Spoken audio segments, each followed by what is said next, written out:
Hello everyone, my name is Jennifer and welcome to Best Kept Plans. Today's video is going to be a budget with me for the paycheck that I will be receiving on March 30th, 2023 using the printable version of the Budget by Paycheck workbook from the Budget Mom.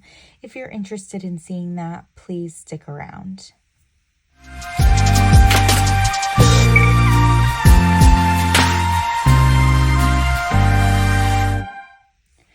All right, so we are in my March monthly spread. I do want to preface this video with saying that I have been having some issues with my microphone, the new one that I purchased. I don't know, I'm just not getting the hang of it. And so I'm actually recording this video without a microphone. I apologize if the audio is not great. This month, March 2023, it's a unique month for me. It is a 3-paycheck month. This happens to me twice throughout the year. I do get paid bi-weekly, and so there are a couple of months in the year where it just falls that I end up getting 3 paychecks. Always really exciting because I do feel like it allows me to put a little bit more than usual into my savings, though I have to admit I have not been doing great with saving this month. I've been overspending a ton. I'll definitely get a better idea of just how much when I do my monthly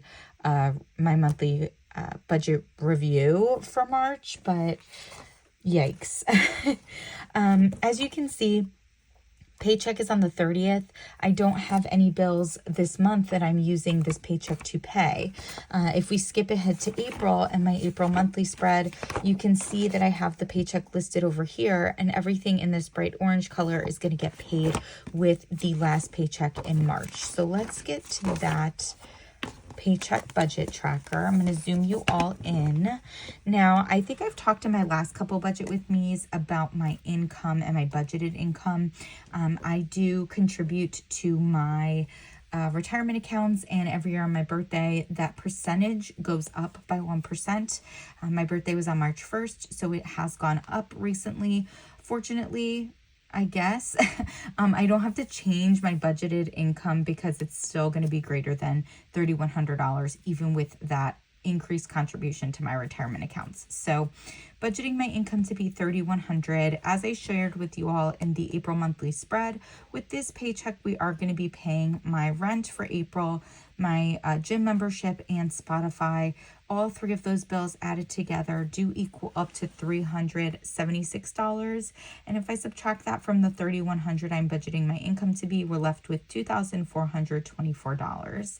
And that's the amount that I'm going to bring over to the envelope section, which is also the variable expense section of the paycheck budget tracker.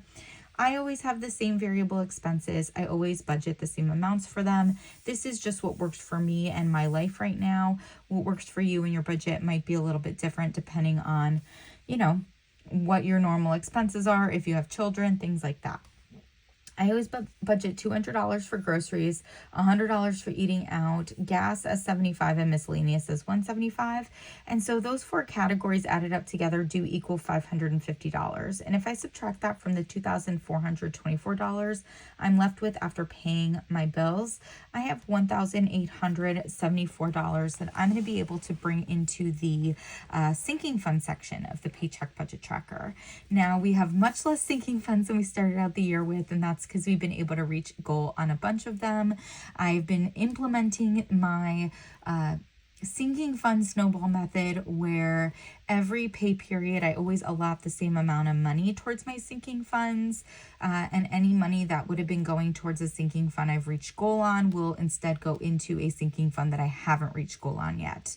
In my last pay period, I put a ton of cash towards my car insurance and taxes category, and this pay period things are varying just a little bit.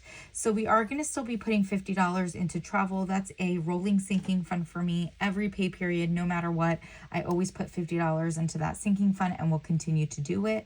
That way, whenever it is that I go on a trip, I already have a bunch of cash set aside for it. Black Friday is going to be getting more than its usual $25, and that's because we're going to hit goal on car insurance and taxes in this pay period and still have extra money left over. So we're going to be putting $231 towards Black Friday. And then car insurance and taxes in order to reach goal needs $159, which is what we're going to put in. And then my last sinking fund is giving. This is another rolling sinking fund, so we're going to be putting $50 in for this pay period. All four of those added together equal my usual $490. That's what I've been putting into sinking funds since the beginning of the year. And if I subtract that $490 from what we were left with after paying my bills and my variable expenses, we have $1,384.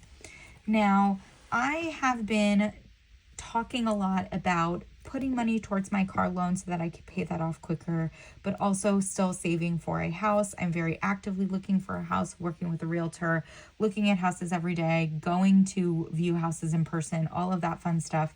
Still have not found the right place yet, but I'm praying that it happens soon. And so I'm putting money towards my car, but not necessarily as much as I would have been if I wasn't really amping up my house search. So with this $1,384, I decided to kind of make things nice and round and even for my house savings, that I would just put $384 towards my car and then the $1,000 that I'm left with towards my house savings. So that leaves us with $0 left over. If I flip this over and share with you all my cash envelope breakdown, I'm going to zoom out a little bit just so that you can see this a little better. Not a lot going on here because we don't have a ton of sinking funds anymore, but I don't put my groceries in my cash envelope breakdown because I don't take out my grocery money in cash. I put that in a separate checking account because I order my groceries online and pay for them online. So my other variable expenses, eating out, gas, and miscellaneous are listed here. I always kind of keep track in pencil of what I know I'm going to need to take out of them for savings challenges. For this pay period, there's only my 52-week challenge that I know the amount I need to save ahead of time, and I'm going to pull that out for my miscellaneous envelope. So for eating out and gas, we're contributing largest denominations possible. So a $100 bill for eating out, a $50, a $20, and a $5 for gas. For miscellaneous, it's $175, but knowing that I'm going to have to pull $79 out of it, I'm doing that $175 in two 50s, three 20s, two 5s, and 5 singles.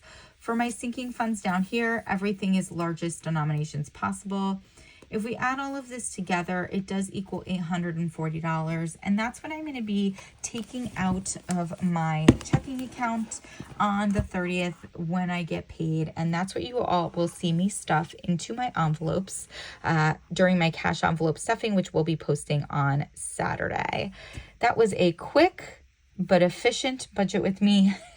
I hope you all enjoyed this video. If you all have any questions about how I budget, how I use the printable version of the Budget by Paycheck workbook from the Budget Mom, please do not hesitate to put them down below in the comment section. As always, everyone, please be safe. Bye-bye.